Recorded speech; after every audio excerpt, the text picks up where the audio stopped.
E aí, pessoal?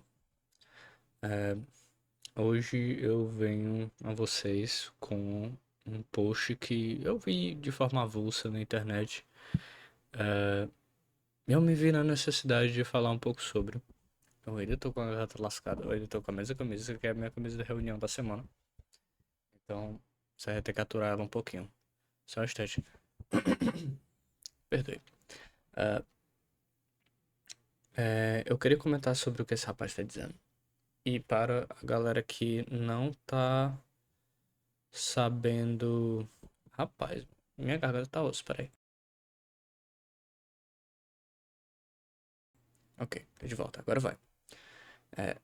Pra galera que não entende inglês, eu vou servir de tradutor também, certo? O que eu não sei fazer direito, mas vamos lá.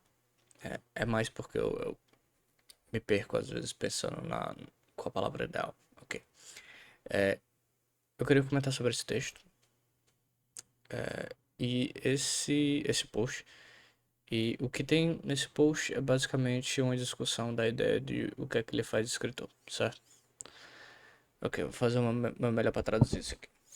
Se eu escrevo todo dia, como um escritor faria, então qual seria a diferença entre eu e um escritor?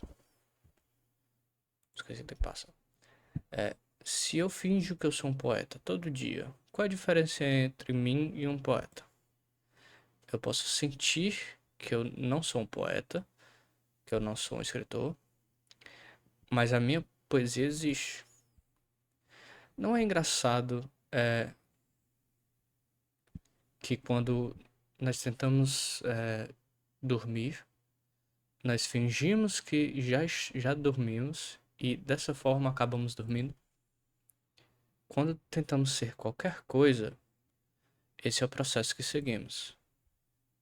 Nós temos que agir que nós somos aquela coisa para mostrar a nós mesmos que nós somos aquela coisa. Logicamente é simples, emocionalmente não. Muitas outras vezes. Vixe, como é que. Deixa eu tentar traduzir isso aqui melhor.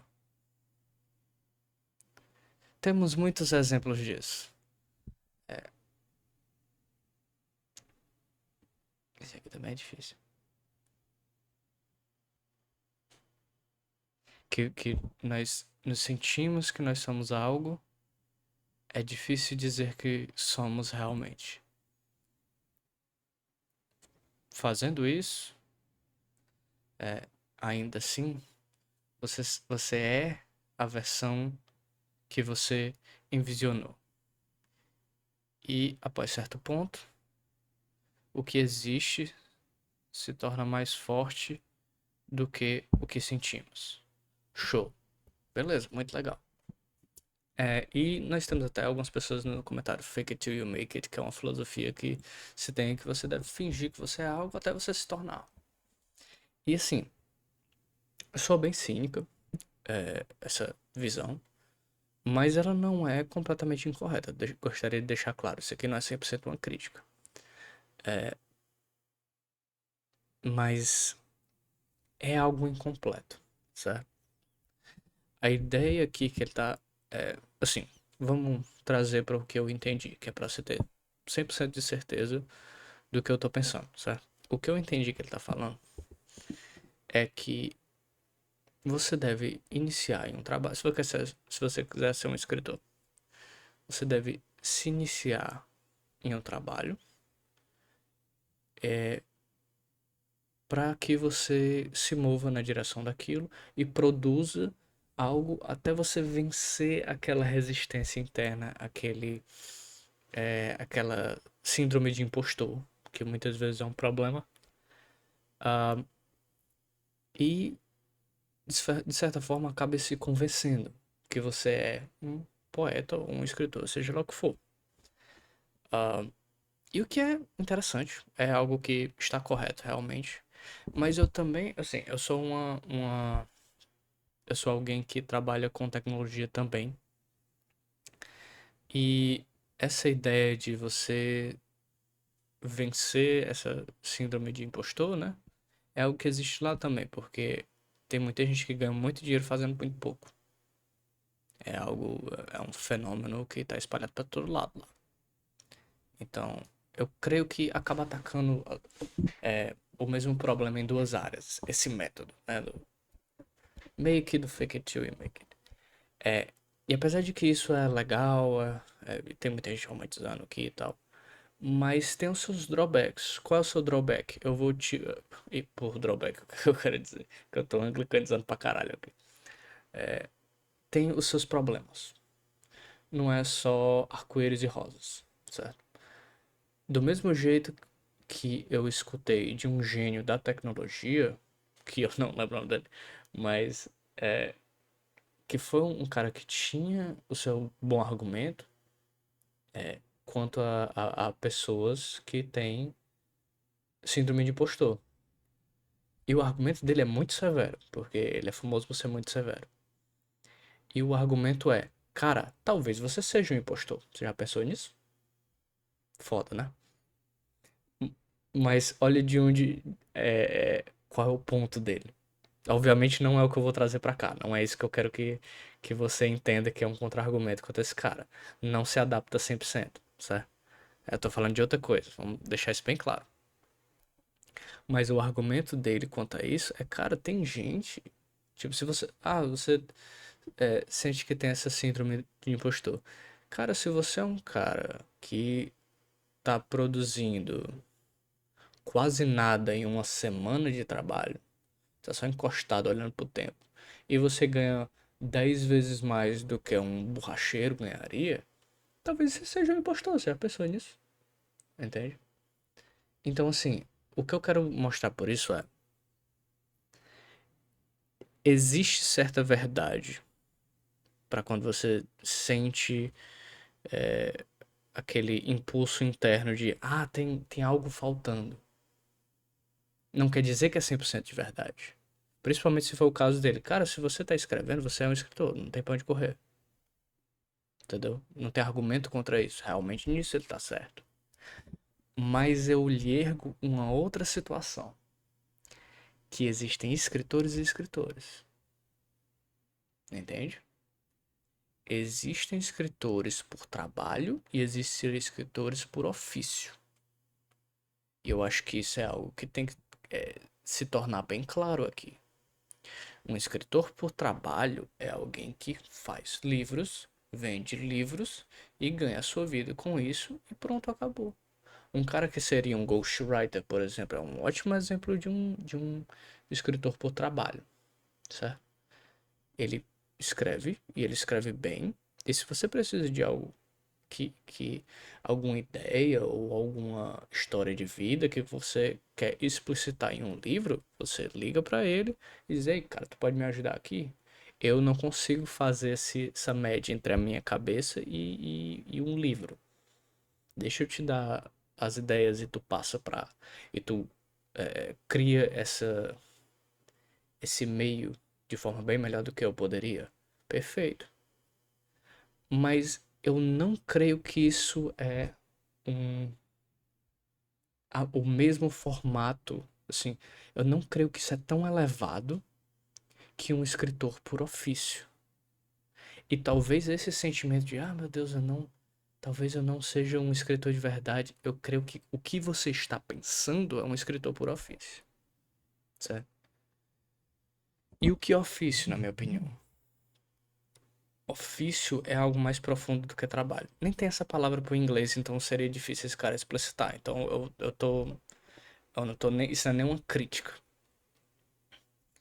Mas o ofício que eu tô pensando é um cara que tem ao seu trabalho algo muito mais próximo da alma dele. E o que é que isso quer dizer? Muitas vezes significa que, esse é o meu ofício porque foi o meu pai que me passou isso. É de família, é uma tradição que vem de gerações. Então é algo muito mais poderoso do que, sei lá,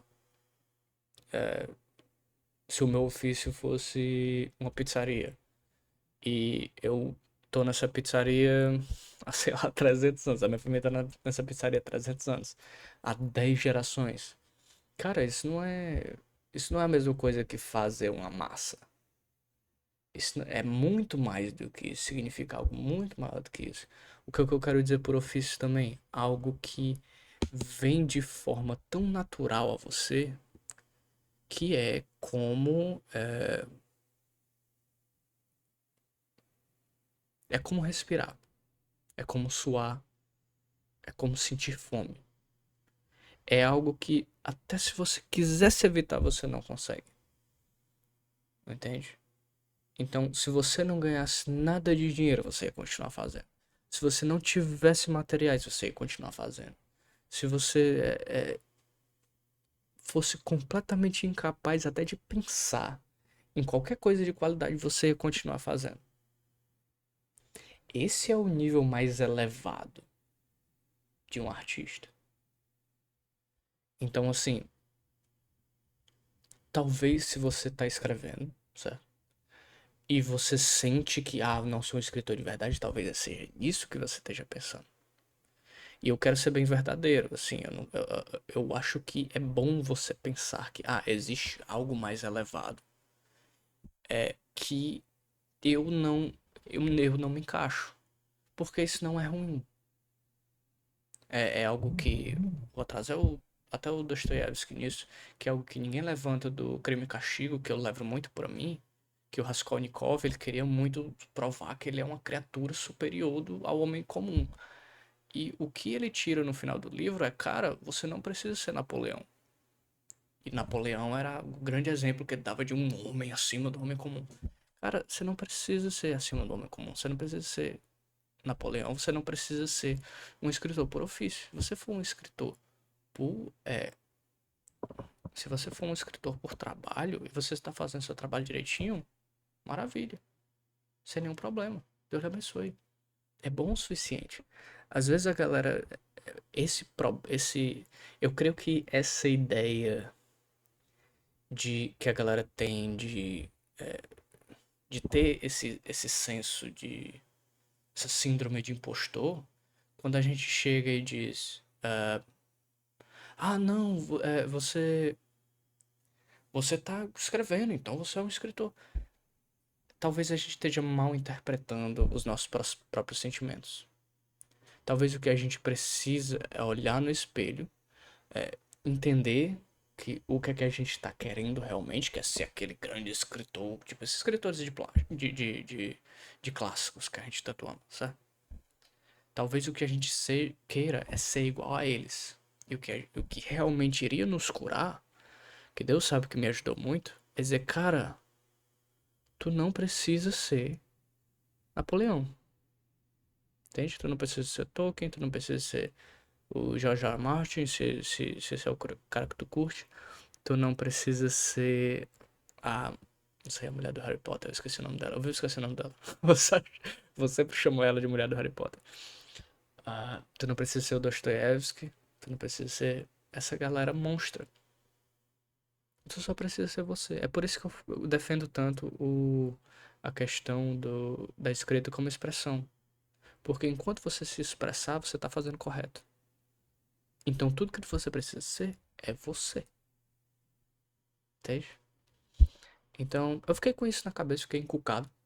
Passei um tempinho pensando. Eu acho que essa é a ideia correta. Então, resumindo tudo do vídeo. A ideia de lutar contra essa síndrome de impostor de eu não sou escritor, é porque nós não temos uma ideia, não tá tão explícito o que nós entendemos por escritor, que existem níveis e níveis.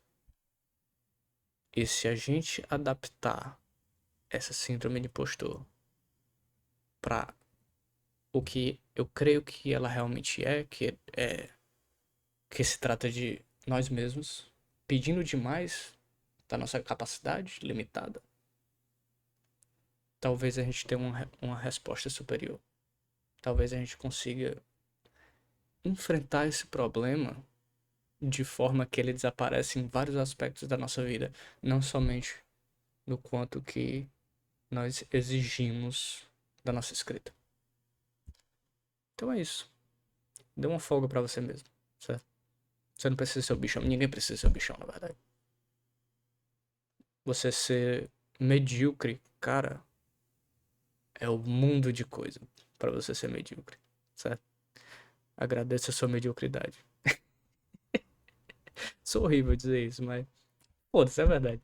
Ser medíocre é bom demais, cara. É isso, galera. Sei lá. Valeu.